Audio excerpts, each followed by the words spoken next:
Okay, so the Book of Lamentation ends on what's widely considered one of the darkest notes in Scripture.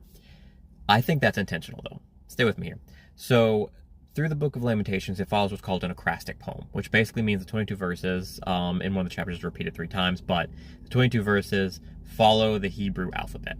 Very clean structure, very elegant form of poetry.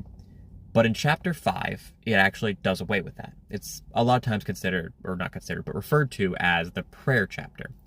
In this one, the prophet does away with the poem structure. He's not worried about the pomp and circumstance of making sure that it sounds its best, because he's actually just praying to the Lord and pleading for forgiveness.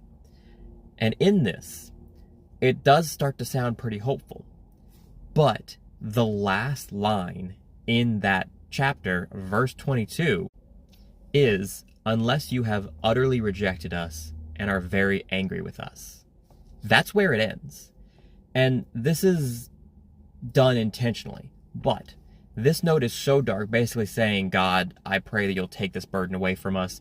I pray that you can end our suffering. And basically saying, unless you've abandoned us. However, it's not that posture of, unless you just abandon us, it's unless, like, we're so bad that you can't have anything to do with us anymore.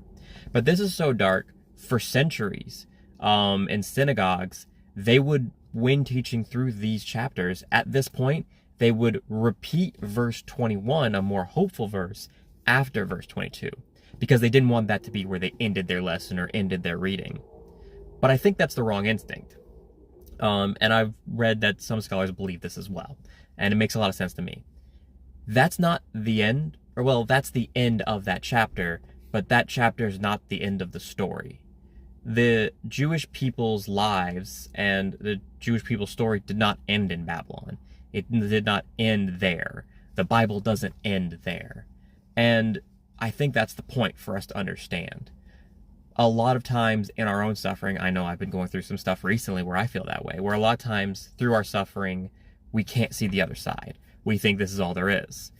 Like, suffering and pain is really good at doing that to us, like consuming our worldview, where all that we see is in that bubble of suffering. But God wasn't done with the Jewish people then, and he's not done with us now. So I think that's important for us to remember. God doesn't end stories neatly. He ends them perfectly and for his glory and our good.